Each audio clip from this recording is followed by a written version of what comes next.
It reminds me of Vikram. So I will say the Naked Warrior. That a girl. So some people leave that impact, right? And I think that's Vikram for us right there. So how are you today, William? I'm doing well. We had some technical challenges just a few minutes ago, and we worked through those really quickly. Absolutely. I like to try to perform under pressure. I find that I don't know, maybe it's my personality, or I don't know what it is about me, but I like to have that little extra pressure, and it boosts my performance. That adrenaline rush and makes you. I mean, I was just while I was looking at your bio, and and actually I'm really honored because just the word Navy SEALs, it has all this aura around it, and you're the second Navy SEAL who's now on my show. Who was first? I'm gonna go find him and beat him up. His name is Rich Cardona, and he is also a ex-Navy SEAL, and he's another wonderful person who came on my show, and he's running a digital marketing company now, and I'll share that episode with you. Another really cool person, just like yourself, William. So I think I know who Rich is. I think I've connected with him on LinkedIn. Okay. And let me know. I've never worked with him, but I will. I'm gonna look into Rich and see. Absolutely. Let me know if you would like for me to do an introduction with Rich. A very awesome. Cool person. I would definitely do that. So tell me how. What I usually like to do is I like to start by handing over my screen to you and giving you a couple of minutes to just share about what you're doing, your journey, about you. So are you ready for the spotlight, William? I'll take the spotlight. This is the kind of pressure that I don't like, but we will try to work through it. We are breaking you in. Here you go. So, all right. Oh my gosh, I'm only looking at myself. This is a little bit weird. So my name is William Branum. I am originally from Meridian, Mississippi. And let me tell you, there's not a whole lot in Meridian, Mississippi. There's some good people that live there. That's where I grew up. I, started off in the Boy Scouts. And then, from there, I kind of worked out or learned to have this sort of mentality of a little bit of discipline. I liked the outdoors. I liked achieving goals that I wasn't that good at school. I didn't really like school. I liked girls in school, but I didn't really like school. And I didn't really know that I had a pretty severe form of ADD. So if I bump around here, it's, full disclosure up front, I may have a fair amount of ADD. But being in the Boy Scouts, I always knew that I wanted to be in some sort of military unit, some sort of commando type unit, but I didn't know what they were. Being a Navy SEAL, that wasn't cool. No one even knew what a Navy SEAL was back in the day. And through the Boy Scouts, I learned about, I knew what Army Rangers were. I knew what a Green Beret was. And brain not working all the way. John Wayne was a Green Beret in Vietnam, at least in the movies he was. Chuck Norris was part of Delta Force. And so I knew all of these sort of Army special forces. I didn't even know the word special forces back then, but sort of commando units. And I knew what a ninja was. So I kind of wanted to be a ninja also when I grew up, because I watched some Kung Fu theater. And so eventually I found out what Navy SEALs were.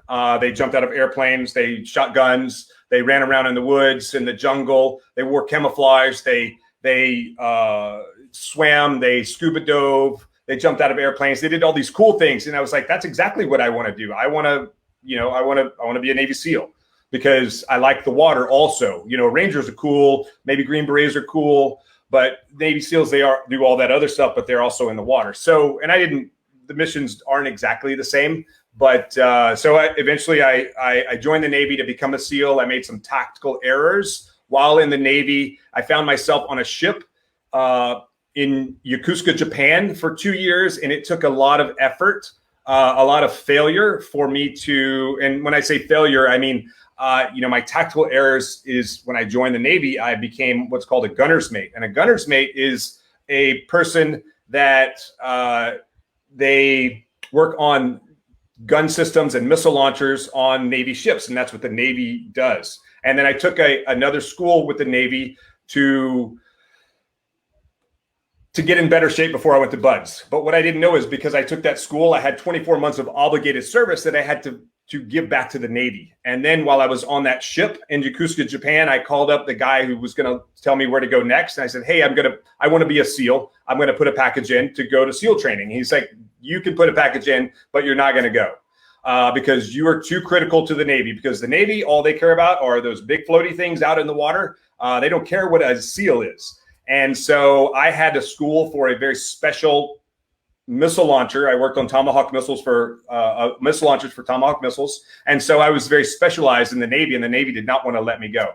So they told me no for almost 2 years until the Chief of Naval Operations, who's the most senior guy in the Navy. There's only two people more senior to him, and that's the Secretary of Defense and the President of the United States, came to my little ship in Yokosuka, Japan, and he had CNO's call. And I raised my hand and I said, hey, yeah, I have a question. I joined the Navy to be a SEAL. I think I deserve a chance to go. My detailer won't let me go. But, I think I deserve a chance because that's why I joined the Navy. And he said, you're right. You'll be in the first class after your time on the ship is up, which was about 6 weeks later. I called Washington that night and said, hey, have you heard anything about my, only like 2 hours later, have you heard anything about my package? And they said, yeah, we mailed your orders out this morning. And this was before the internet, before, we had faxes, was like the most high speed, secure communication that we had. We had, regular telephones and things like that. So eventually I got to go to SEAL training, which is 6 months long. And it took me a short 13 months to graduate SEAL training because I got hurt several times, but I learned some amazing lessons about myself,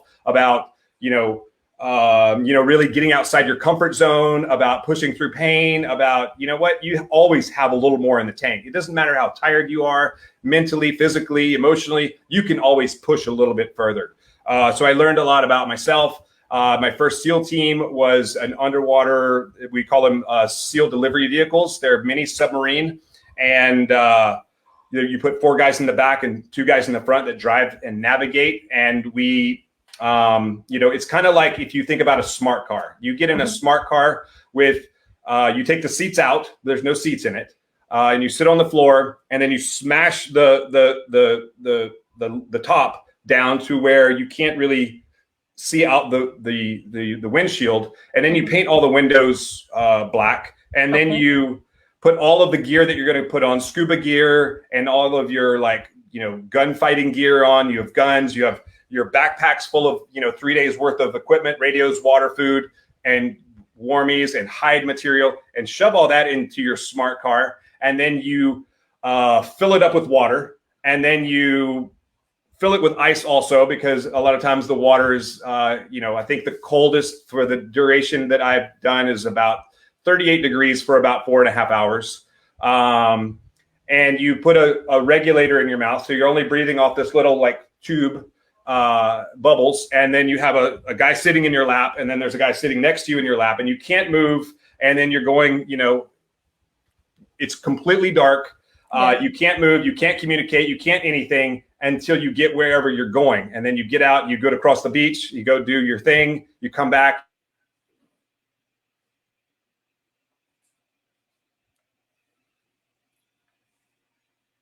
Sniper school. I went to sniper school, and then I became a sniper instructor, which really taught me about, I think I know stuff. I don't know anything until I start teaching. When I start teaching people, that's when I actually start to learn.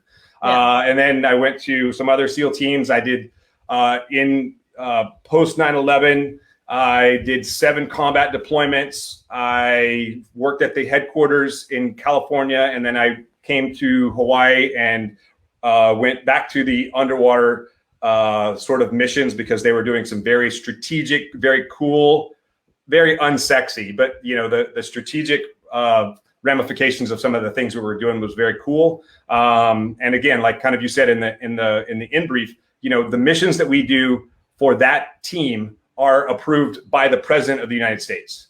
A regular SEAL team, you just have like your, whoever your commanding officer or maybe like someone above him approves missions when you're deployed.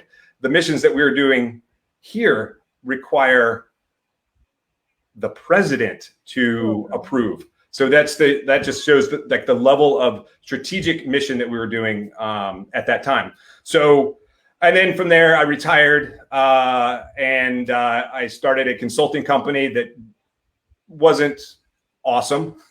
And then I also noticed that I, was suffering from a lot of pain, a lot of stress, a lot of anxiety, a lot of, toxic relationships from my past. And, I had a hard time.